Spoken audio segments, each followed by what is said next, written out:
there for you, so you know.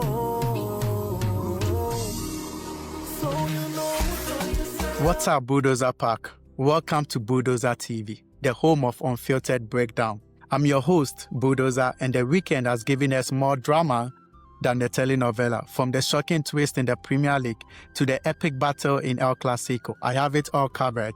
I predicted glory, but we got chaos, and I'm not hiding from it. I am ready to face the music for my terrible predictions. So starting with Chelsea against Sunderland, I predicted 2-0 for Chelsea to beat Sunderland. But then Chelsea lost by 2-1. And honestly, the game was such a boring game. And Maresca and Chelsea has always suffered when it comes to low block.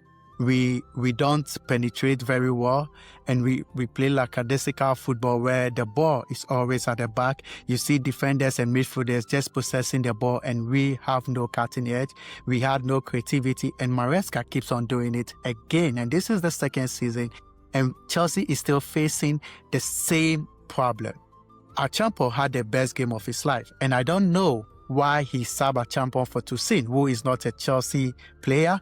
He's not of Chelsea quality. He doesn't deserve to be in the top 6 side. His best is to be in the team like Fulham or Wolverhampton because he's not quality. And looking at the second goal Chelsea conceded, my God, I have no words. I was so dumbfounded watching Chalobah instead of him. I'm not a professional footballer, but I've played football, and I know that when the striker is on your defender, as a second defender, when the opponent has no player in your box, you go and help it. It is best for you to stop the ball than just to be occupying space. Chalobah was just occupying space to the point instead of him to support Toussaint should have done better by clearing the ball away, but then he couldn't because he's not that of a good defender. But then Chalobah should have helped. He waited standing space for about 5 to 6 seconds. And Brobbey had to was just waiting, biding time for his players to join attack. And then he just squared a simple ball to Talbi to score the second goal. And that is how Sunderland won. So I don't know what happened to Maresca. Why change Achampong for Toussaint? That was something that bit us in the ass. And Garnacho scored a goal, but he was terrible after the goal. You had Pedro Neto, who was just putting useless crosses, and this is what I hate about Maresca. He keeps on changing and chopping and bringing players, making so many changes. Midweek, we saw Esteban playing everywhere, Brazilian magic, the flair, and then he was sat on the bench, and we had no cutting edge. So I look at Chelsea, and I'm like, everybody says Chelsea is not consistent. They have young players. But I just don't believe that. I also believe that it is from the coach. And Maresca has been a problem. Keeping on changing and chopping. We see Lamine Yamal, when he's fit, he plays the whole 90 minutes.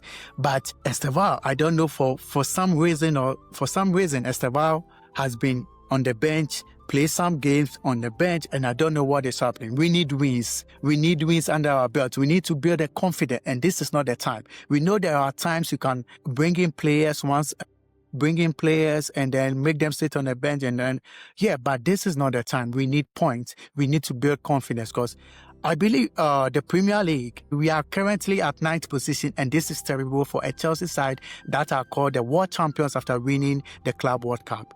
This is terrible. I was so dumbfounded. We lost 2-1 against Sunderland. It was uncalled for. I couldn't do anything. My whole weekend was a mess because watching Chelsea play terribly. I never enjoyed the full 90 minutes of the game because it was terrible football. It was boring. We just were rubbish and garbage. And this is not the Chelsea I know. The Chelsea I know, we keep on winning. We keep on winning and winning and winning. And now we are just playing garbage and rubbish football.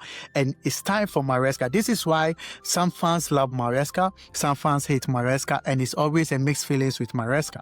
But it's time he sets up because we are not going to take it anymore. We need to win games. We need to win against the smaller teams. We have the creativity and the players to do it. And the second game was Manchester United beating Brighton by 4-2.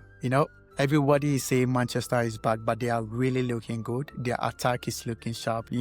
I really love Cunha. Watching him at Wolverhampton, I was like, Chelsea needed Cunha, but Cunha going to Manchester United has upgraded Manchester United. Imagine selling Garnacho to Chelsea and buying Cunha. What an upgrade. And then they got rid of Anthony and got Mbeumo, which is also an upgrade. These two players are Premier League proven and they are still doing it in Manchester United jersey.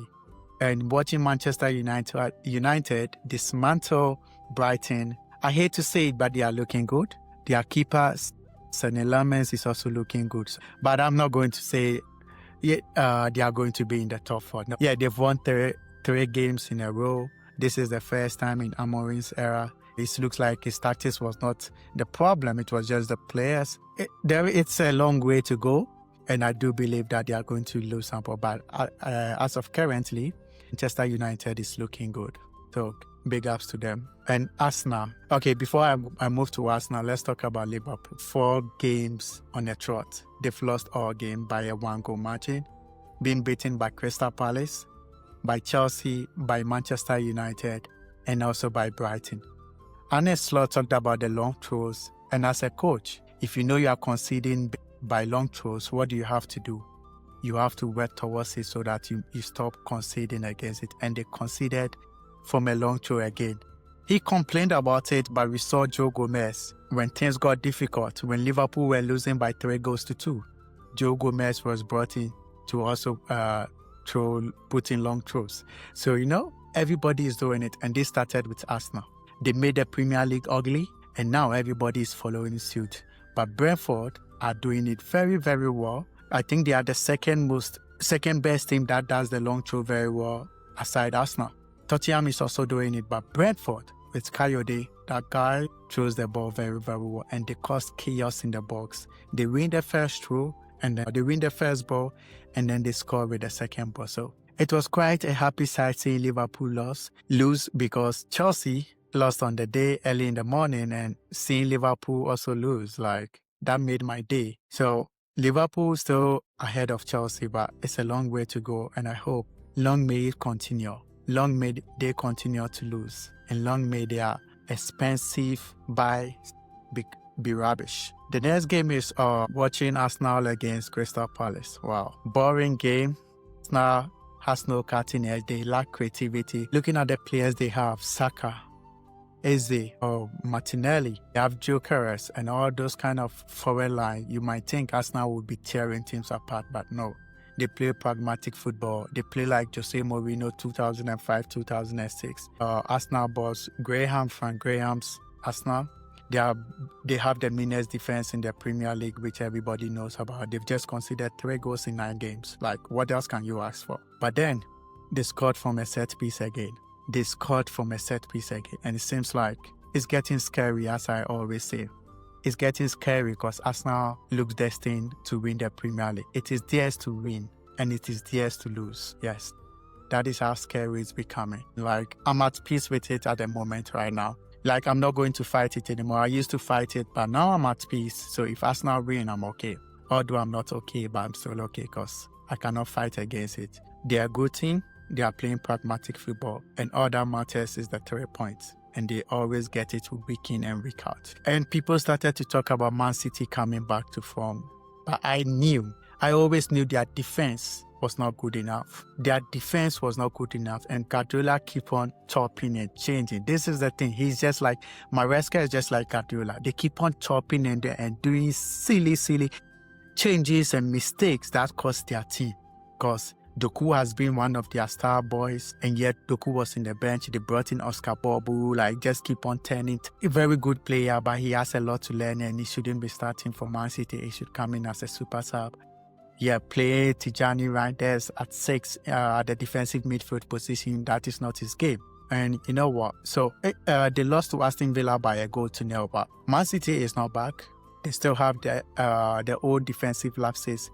Yeah, they'll win games because they have Erling Haaland. And this week, he didn't score a goal against Aston Villa. So if Erling Haaland is not scoring, then Man City is not winning. It's just as simple as that. Yeah, and so I also got that prediction wrong. I got the Arsenal prediction right. I got the Liverpool prediction also wrong because I predicted to be a draw, but Liverpool lost. So although I really enjoyed the loss of Liverpool. And finally, I want to talk about El Clasico, the biggest game on the planet. We talked about it. Adam and I predicted a slim win for Real Madrid, and it came to pass. Real Madrid won by 2-1. So in the first 45 minutes, Real Madrid should have destroyed Barcelona. They came with a game plan. They played Camavinga at left wing position, and he was awesome. He was awesome putting in tackles, and not to even mention of Bellingham. He was all over the place. His energy, putting in tackles, getting his goal, and then getting an assist. I think he deserved the Man of the Match award instead of Kylian Mbappe. Kylian Mbappe was second to Bellingham.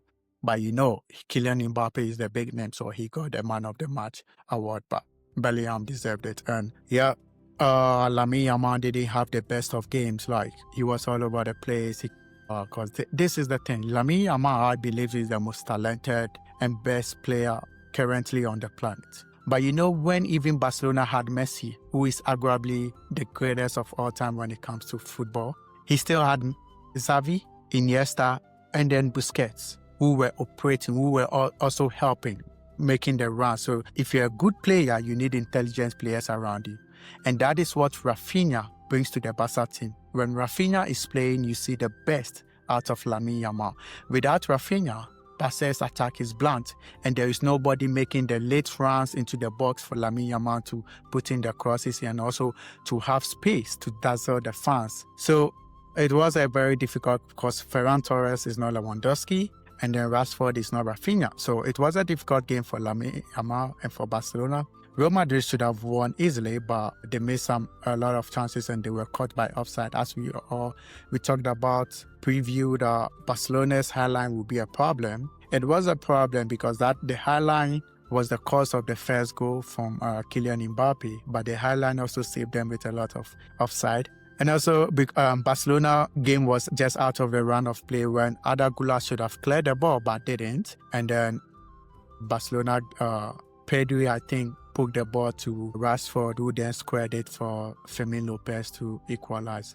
Then Real Madrid went for it to score the second goal to win the game. The end of the game was quite embarrassing. The scuffle and Lamine Yamal with Carvajal, this is not needed. Like, we want the energy, we want the passion, we want the real passion of the game. That we love it. I'm like, I don't want Chelsea players to be friends with United players. No. I want to see the passion. I want to see the energy. But this is the thing. When we are on the field, we are playing hard. I'm trying to kill you. You are trying to kill me. But we don't want, once the game is over, the scuffle or the changing. Like, we can exchange words, right?